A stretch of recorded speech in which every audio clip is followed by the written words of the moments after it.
Nick here. Welcome back to another Arrow episode review. My thoughts on last night's episode of Arrow titled Disbanded. And I gotta say, this season is really starting to pick up.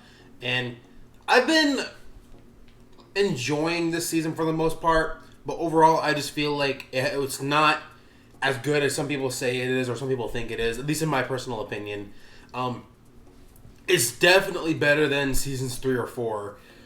But for me, there's still like something about the show that keeps it like just the quality of Felicity's storyline, which I really don't care for at this point. And I mean, while there's a lot going on with it, there's something about it to me that's still dragging it down for me a bit. And I'm just kind of curious as to. It's just hard for me to pinpoint exactly what it is that's for me not necessarily working, but I'm still enjoying the show. And in this latest episode, I really enjoyed.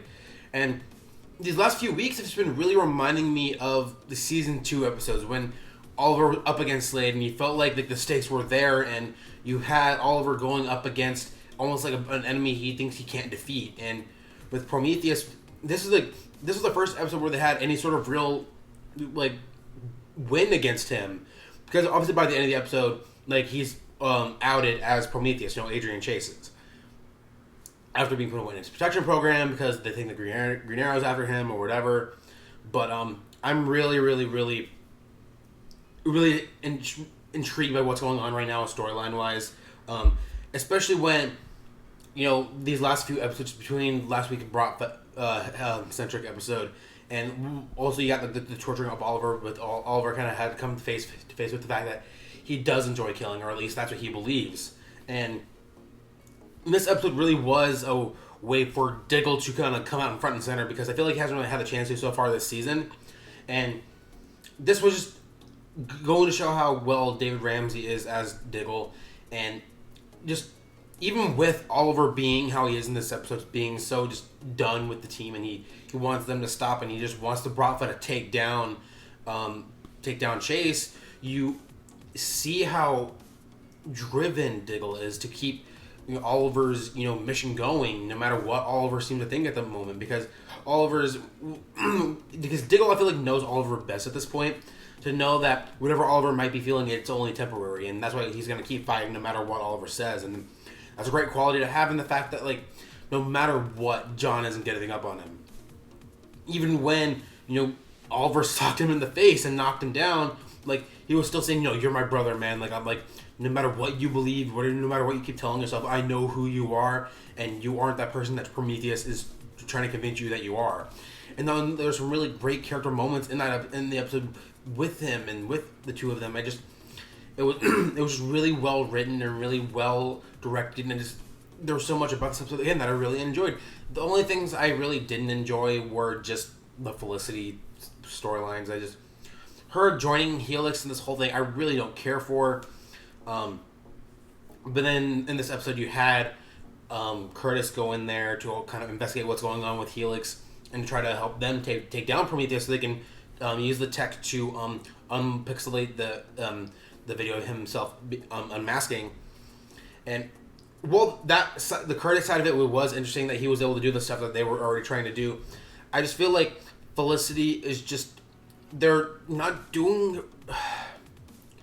In this episode, you got Felicity still just lying to the team and not caring enough about the team, and just caring about these hackers who she doesn't know. She's barely spent any time with them, and all they want is for her to be a hacker with them. And granted, that's who Felicity is, but Felicity has grown attachments to these people, and she's not even like trusting them enough to let them know what's going on. And she's siding with Helix, and I feel like it's just gonna take a dark turn that, frankly, I don't really want to see at all. And it's also because my distaste of the Felicity character. And speaking of Felicity, for anyone who saw this week's Legends of Tomorrow episode, because of the whole changed reality thing, you had Felicity in the episode as some kind of vigilante. And at first, when Mark Guggenheim tweeted the images of Felicity's costume for the episode, I thought it was one of the dumbest things I've ever done. I did not want to see Felicity as a superhero or vigilante, whatever, because frankly, she's not at all. That's why I don't like seeing her out in the field. And that's why I think season 3 was bad, because when they try to have her out in the field and out and doing all these things. But this is gonna sound mean, but I actually did kind of get big. I laughed when they killed her off in the episode, because it's just like, well, I mean, kind of goes to show how much they care about her as a superhero, because they killed her off in this alternate reality. I just thought that was funny. I just want to throw that a little bit in there. But again, as far as her current storyline is going, I just don't really care for it. I did like Curtis kind of like, confronting her about it, and Curtis kind of working alongside them to help find this tech at Horde Industries or whatever it's called, to publicly out Adrian as Prometheus. So I really, really enjoyed that.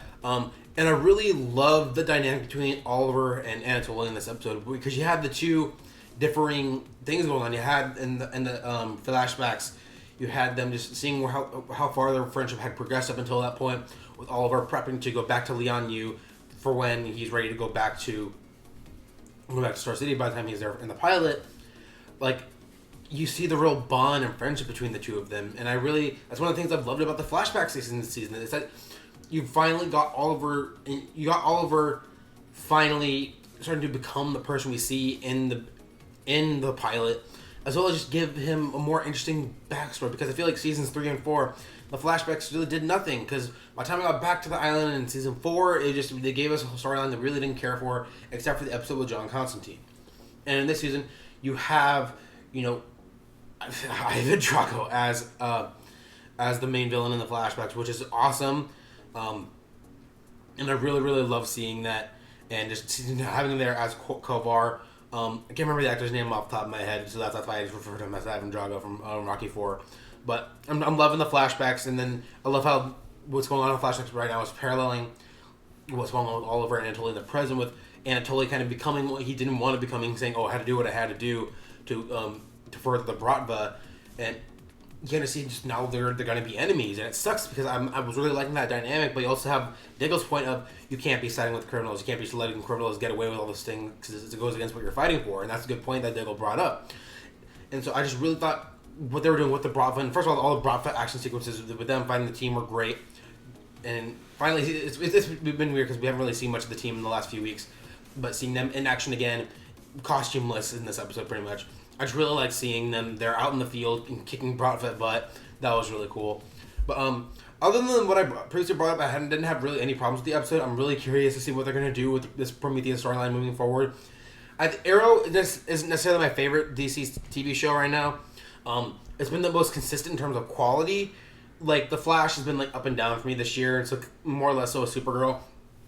And oddly enough, I would say Legends is my favorite of the 4 of our shows right now, because it knows what it is, and lately it hasn't been just episodic television. It's been great television, because you have the furthering plot, and you have Leonard Snart coming back on the show, and that's great. And with Arrow, and I haven't had the chance to bring this up yet, but they're finally bringing Katie Cassidy back on the show as a series regular for next season, and she's going to be in the last episode of this current season, and they're bringing her back as Black Siren, and I think that's a great idea, because, as you guys know, I went on a whole rant last year when they killed off Laurel, because I thought it was a dumb idea, because they're placating to the Olicity fans, because all the Olicity fans just unfairly have hated Laurel's character ever since the beginning, and I think it was a dumb idea for them to kill off Katie Cassidy's character, because Katie Cassidy's done an amazing job with this character, and Laurel, as the show went on, was slowly being developed, and I like what they were doing with her as Black Canary, and they kill her off for no reason other than shock value and to please all the City fans. And now they're bringing her back, granted, as her Earth 2 doppelganger, but it gives her the opportunity to go different places that they wouldn't allow Laurel to go, and be able to tell these new different stories that I'm really looking forward to seeing. So I'm just really excited to see what they do with that moving forward. And so I think with that being said, that's going to be it for me. So what did you guys think of this latest episode? Send your thoughts in the comment section below. Give this video a thumbs up and hit that subscribe button for all the other content I put up on my channel. Earlier today, I did a reaction review to the brand new War for the Planet of the Apes trailer. You guys can check that out. And earlier this week, I did a trailer reaction to Spider-Man Homecoming, as well as Justice League, and reviews for Supergirl and The Flash as well. You guys can check those out. Again, thank you guys for watching, and until next time, have a good one.